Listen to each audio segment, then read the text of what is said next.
greeting. It is a pleasure to see you alive, Master, provided my receptors are not off focus. How may I be of assistance? Answer. I am a survivor of the Harbinger, just as you were, Master. With the unexpected termination of my previous Master, you are the only organic which I may now serve. Answer. The captain of the Harbinger, Master. I was in transit to Telos to facilitate communications and terminate hostilities. However, we did not arrive at our intended destination. Irritated answer. Oh, Master, it is such a long, dull story, and not terribly relevant to our current situation. Hesitant explanation. That has been the subject of considerable discussion since our arrival here, Master. Many have attempted to claim you and this unit as salvage. I was crudely interrogated concerning our brief history together on board the Harbinger, before its communications, weapons, and engines suffered the cascade failure that disabled the ship. Speculation. It is possible you were incapacitated and locked in the well-shielded cargo compartment as the Harbinger was being systematically crippled, Master. Clarification. Yes, Master. No doubt the flurry of destruction on board the Harbinger somehow drugged you into a stupor from which you could not awaken. Most curious.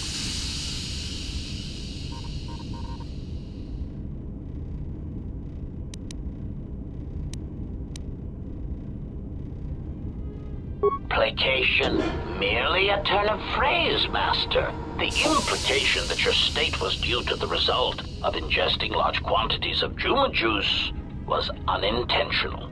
I meant to communicate only that you were somehow rendered unconscious before you were locked securely in the cargo hold.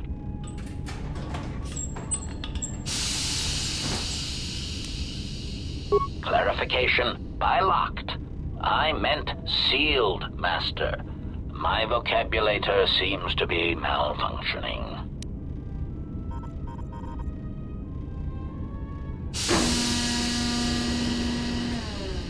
Recitation. Following the unusual set of coincidences that led to the cascade failure in the Harbinger's systems, we were boarded by a small freighter with unknown ID codes. It appeared that this freighter had been attacked, and the captain wanted to study it. This freighter appeared to be still spaceworthy. Your cargo compartment was breached, and you were taken on board the freighter shortly before the Harbinger's systems began to go critical. I, too, managed to board the freighter before the Harbinger's destruction. We were most fortunate to have survived, Master. Evaluation. Master, I do not know. Judging from the damage, it had been attacked by a much larger vessel. And when it attempted to escape the Harbinger with you on board, it was fired on again. Addendum. It does seem odd that such a small vessel has a high probability of attracting the attention of much larger vessels. Not a welcome trait in a freighter, to be sure.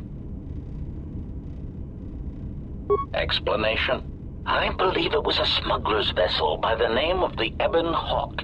Speculation. As to its purpose, I do not know. Perhaps it was always its intention to play dead, then kidnap you off the Harbinger and rob me of my bounty. Clarification. By bounty, I refer to your life, Master. It would pain me to see you damaged in any way. That is why the arrival of this Ebon Hawk caused me considerable distress. Apology. My memory core cannot provide a clear answer on that point, Master. Suffice to say that once we arrived at this floating rock, our situation became much clearer. Explanation. Despite my market value, Master, the miners were far more interested in you. It did not take long for me to ascertain the reason for this. While an HK protocol droid is a valuable piece of property, Jedi are worth much more in certain Exclusive markets across the galaxy. Painful admission. I must confess to feelings of inferiority at the speculated difference between my value and the price for your capture. I was forced to remind myself it was not due to a failing of my model or function, but because you were a Jedi. Surprised answer. Why, I told them, Master. You are the exiled Jedi who served with Revan in the Mandalorian Wars, are you not? I hope all that has happened has not been the result of a miscommunication. If so, then the problem lies with the core word databases, which are notoriously spotty. Answer. All that has happened has been because they believe you to be a Jedi, Master. They debated what to do with you as you lay unconscious in the medical bay. One group seemed intent on selling you as property. The other group opposed this. 3 standard hours after the division between the miners became apparent, accidents began to occur throughout the facility. A result of improper maintenance, I believe. These accidents coincided with the degradation of the mining droid behavioral cores. Crude models are prone to such failures, resulting in murderous rampages. The mortality rate of organics in the facility rose quickly. Many miners began to join you in the medical bay as a cascade of flawlessly timed detonations occurred in isolated gas pockets in the lower levels of the facility. The explosions herded the miners into emergency sections of the station, quickly and efficiently cutting them off from communications and facility control. But sadly enough, not the ventilation systems. You see, the explosions had damaged specific sections of this facility's ventilation systems, causing a slow, lethal buildup of toxic fumes in the dormitory level.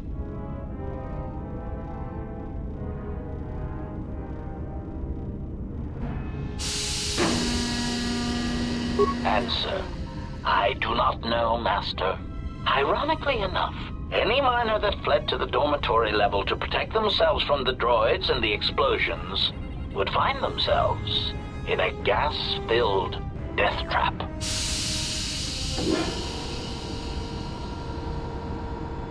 It is unlikely any miners remain alive. As I said, the dormitory has been cut off from the rest of the facility, as has the hangar bay. There is no escape.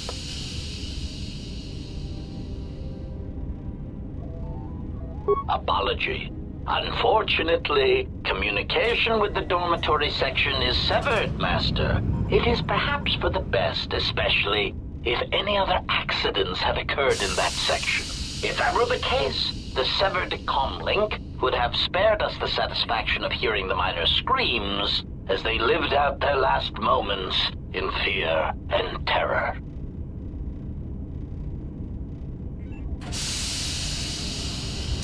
Rapid retraction. Why, yes, satisfaction in knowing their fate, Master. It would be unfortunate if they had been slaughtered, but there would be a calm, comforting certainty that there is nothing we can do to escape until a ship arrives.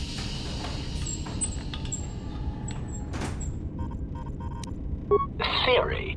You could walk across the surface of the asteroid to the dormitory airlock, but such a route would be extremely hazardous, and I do not wish to see you damaged.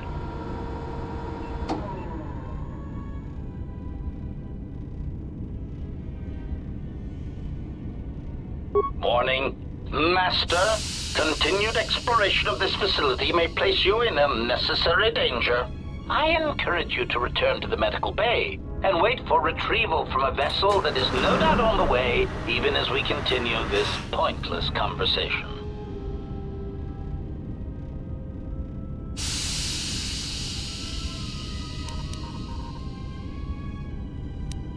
Weary resignation. Very well, Master, but there is very little that I can do. You see, the airlock is sealed by a code. Correction. Oh, I already possess the code, Master, but I am afraid that it will do you no good.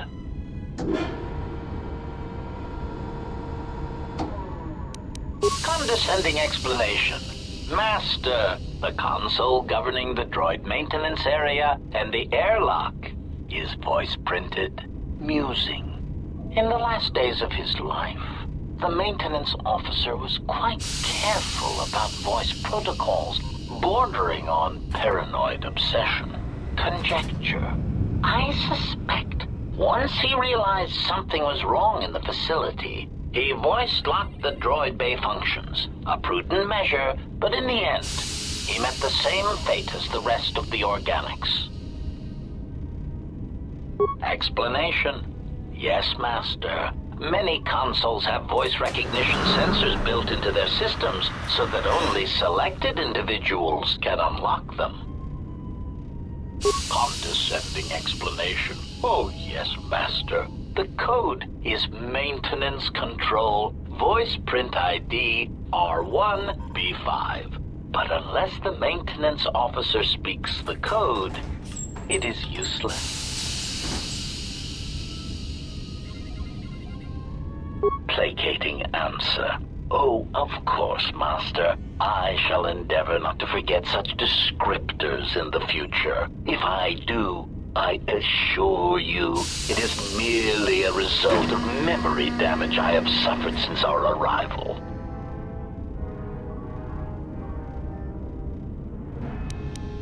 Answer. Master, you cannot.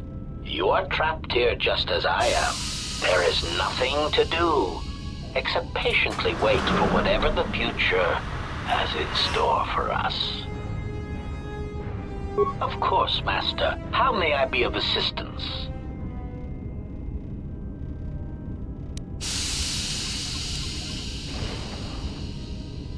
Answer. That is all that remains of the maintenance officer, Master. At the end, he was quite incoherent from the pain, and attempts to facilitate communications with him proved useless. I heard his dying screams as the droids he tended turned on him, mining him like a piece of asteroid rock.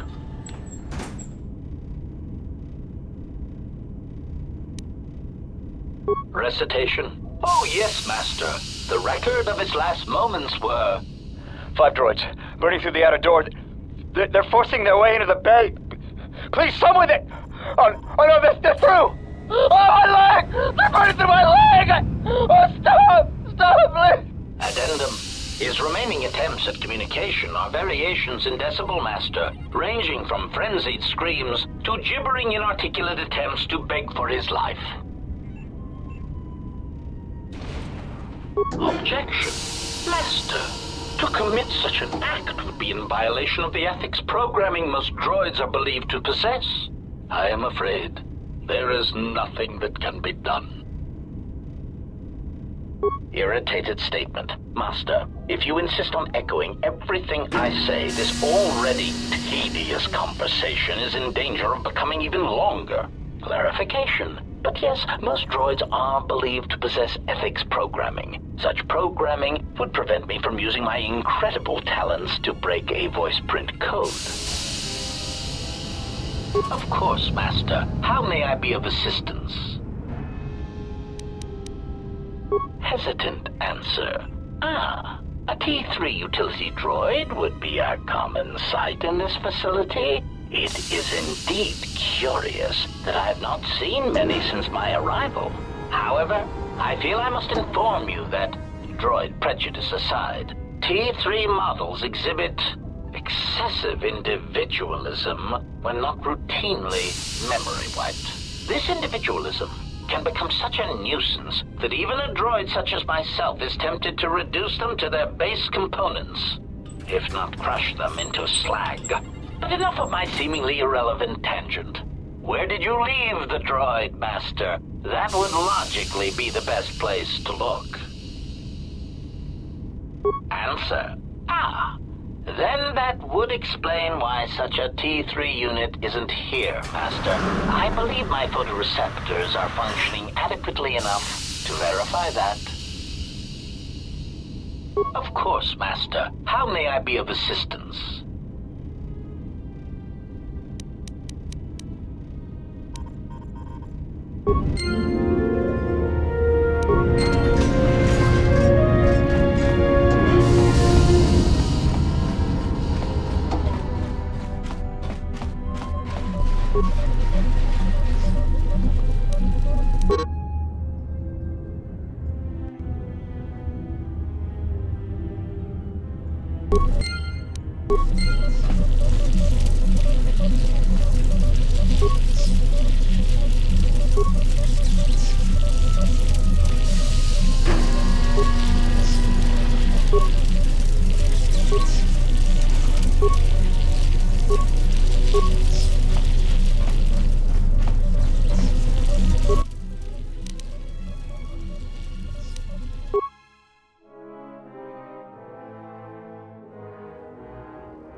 Sensor prototype for the mining droids. Everyone knows they need an upgrade. The sensor should allow me to issue voice commands to them rather than manually adjusting their routine each time the mining specifications change. I've been keeping the sensor in the maintenance workshop for the time being. I wanted to test it first by recording and playing back some simple voice commands. Finished my examination of the droids from the Ebonhawk freighter. The T3 unit looked like it had shut itself down. The protocol droid, however, made up for it. It talked my ear off for most of the hour, asking questions about the facility, the personnel, and so on. Still, it wanted to make itself useful, so I put it to work until its master wakes up from the med bay. It seems to have some skills in speaking to droid behavior core, so there's been some trouble with some of the mining droids, so I'm signing off. Been speaking to the protocol droid about the Jedi and med bay. I thought they'd all gone away or been killed in the Jedi Civil War. The droid told me that his master's the only Jedi he knows of in all the galaxy, and that the Jedi had served in the Mandalorian Wars almost 10 years ago. That would have meant that the Jedi served under Revan for a time. That can't be good.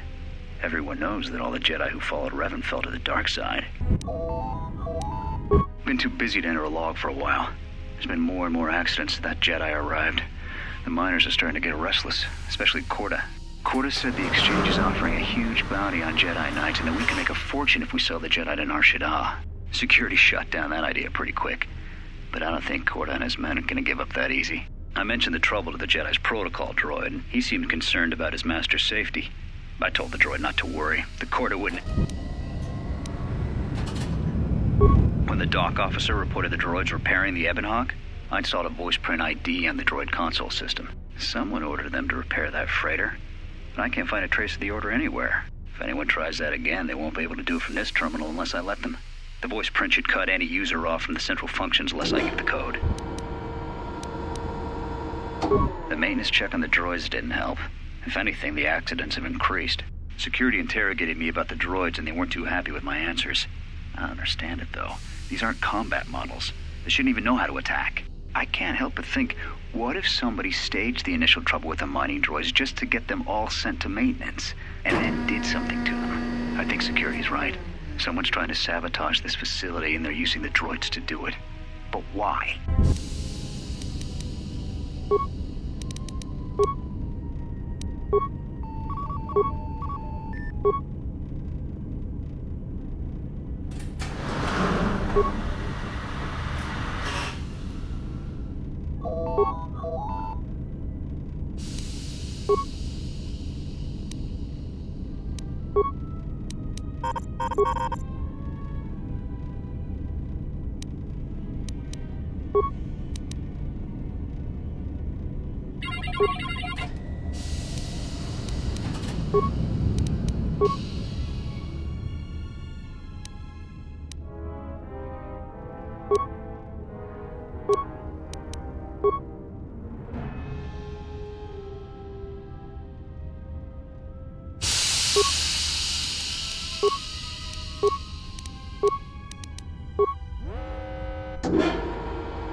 That's about time. I lost your signal after you left the mining tunnels. Now you're coming in clear. Except I'm picking you up on the exterior of the facility, on the asteroid's surface. That can't be right.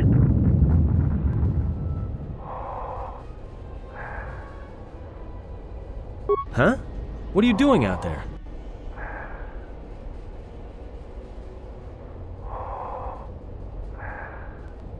You're crazy, even for a Jedi. Look, you need to get out of there, quick. What little is left of the facility's venting systems have gone active, most likely from the explosions in the mining tunnels. They're venting Peragus fuel deposits into space through the exterior vents, right in your path. I can't. I'm locked out of the main systems here. I couldn't shut it down if I tried. The vents look like they've been purposely rerouted to vent the gases to the exterior. And only in the last few minutes. It's almost as if... Now, what now? I don't believe this. There's a ship coming in, sending a docking code. I have a bad feeling about this.